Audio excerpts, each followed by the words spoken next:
is a new series that I'm starting, and we'll see if I have the attention span and the persistence to get through it. But I've taken all 179, by my count, Genesis songs that appeared on the studio albums and put them into a very subjective order of personal preference and written a little blurb about, what's good and bad about each one and why it's at that spot. So Vulture magazine does a lot of articles like this. You have every song by a particular artist in order with a little review.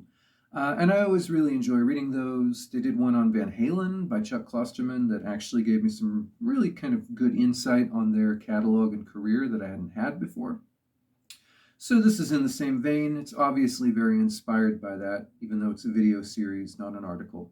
After I came up with the idea for this and did some work on it, I did find there's a guy on Reddit doing a similar thing. So, I'll maybe when I'm done, I'll kind of go through and check out his and see how it compares to mine. For the time being, I've tried to avoid reading his just, to keep from biasing myself. And I did put a lot of thought into the order that these things appear in, but, to some extent, it's really just an excuse to write a little paragraph and share some thoughts about some Genesis songs. Now, Genesis are my all-time favorite band, arguably tied with the Church, depending what day you catch me on. In general, I'm a little bit more biased toward the prog stuff, which is probably true of most people who would do an exercise like this. But I would say that every Genesis album has at least one song on it that I love so much that I'm not sure who I would be if that song didn't exist, right?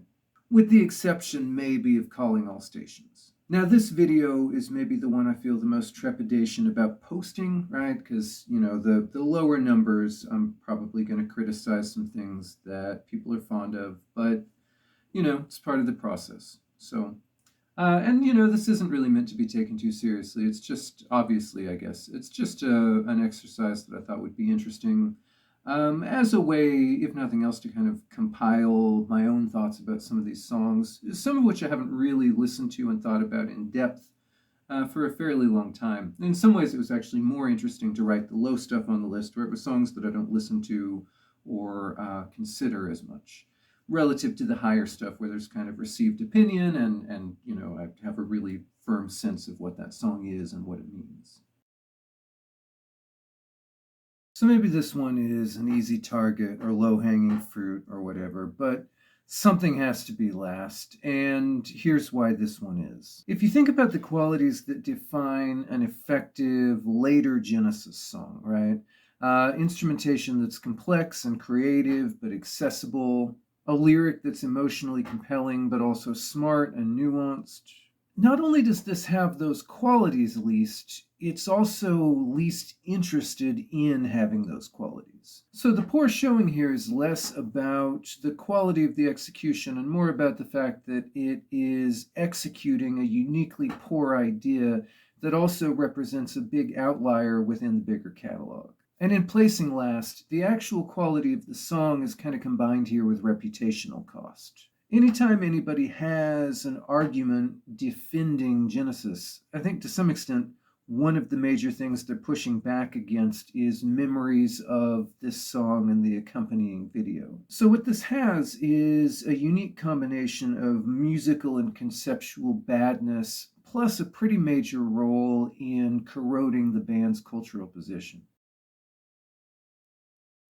So one more little quick autobiographical note here. Last one, and then I'll be done, I swear. But I was 13 when Calling All Stations came out, and I bought it the day it was released, which is the first album that I ever did that for, and even as an adult, I don't do that very often.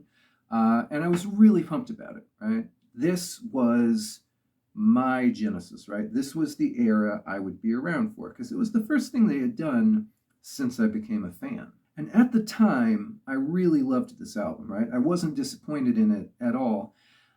And this is kind of forgotten now, but my sense at the time from reading, the early internet forums, that kind of thing, is that a lot of people were really excited about it when it came out. I saw a lot of people saying it was the best thing that they had done since Duke. Now, I know why I would have thought that, right? I was young and my critical faculties weren't that developed.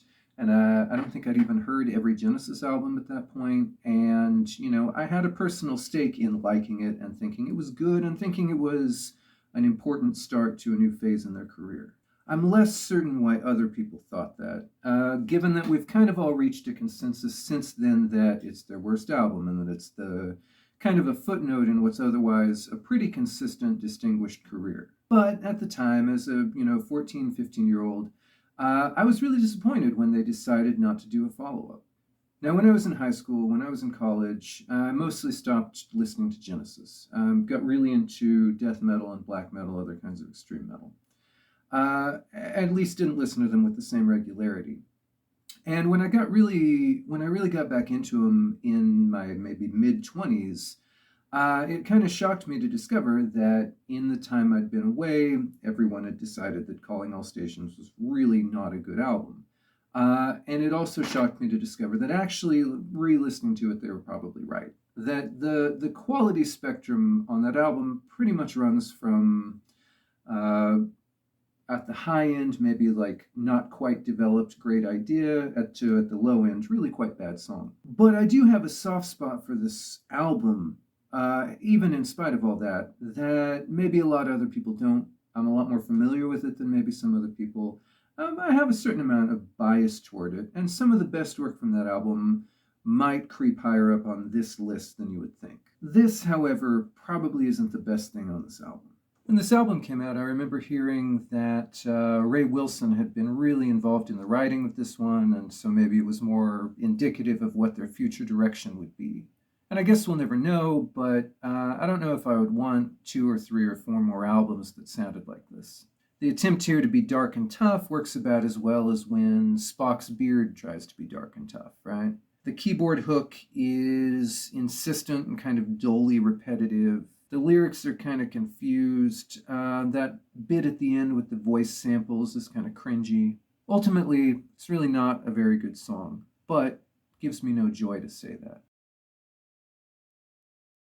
So, like a lot of Calling All Stations, this song I think is made more frustrating by the fact that on paper, it seems like it should be great. You have a really clear hook, but you have enough twists and turns in the song structure to make it really interesting as a front to back composition. You have world music samples, which lend it a different layer of sonic interest than a lot of their other stuff. You have, this pounding drum line. You have a nice, rich keyboard murk. But then the issue here is that the melody just kind of barely exists. The chord sequence isn't very interesting. And the lyric is almost like a parody of an awkward love song. It's almost like something somebody would write to make fun of the idea of a Genesis song, except it probably wouldn't even really work well as that. So the lyric here, of course, is an attempt at critiquing football culture. It does have some interesting details to it. It does have some color, but ultimately it's pretty clunky. And there's just not much else here going on beyond the lyric. The main riff is very awkward and unengaging. Not a whole lot of other stuff happens as far as the arrangement or the composition. This is one of 2 pieces that was deliberately left off the second archive box, which was annoying at the time, but I kind of understand. So Phil's interest in the Old West has mostly stayed out of Genesis, with the exception of Driving the Last Spike, which is a vastly better song, Deep in the Motherlode, maybe 1 or 2 other things that I'm forgetting, and this song. So the cowboy homestead narrative here is unconvincing, but what I think really sinks this song is how thin the arrangement and the sound are. You have a lyric that suggests these vast Western landscapes and the scope of a whole person's life, right? And the journey through treacherous terrain. But then the instrumental just kind of slinks along half-heartedly. It's actually thinner than most Genesis songs. It doesn't really have any kind of engaging riff or melody. So, I think something that actually kind of matched the ambition and scope of the lyric could have been really effective. But what is here ends up just being kind of embarrassing. So this song pretty much keeps the self-titled album from being perfect. The hook is effective, but it's effective to an annoying extent, right? And whatever benefits the song might have as far as composition or sonic layering are pretty much eliminated by the fact that it's sung by a cartoon character. I do like the tape effect at the beginning. I think that's an interesting production trick. I like the sound collage in the middle. I've always wondered what it is that the speaker in the lyric actually wants to do. It's an interesting question that is raised and left unresolved, but none of those details really make the song listenable. So for those who don't know it, this is a bland love song from Calling All Stations. Mike Rutherford sounds as much like himself as he's ever sounded here, while also playing something that has no personality at all. Mike sounds a lot like himself here, but in a very uninspired, generic sort of way. Tony's pads kind of create this big empty space, and the lyric is admirable but insipid.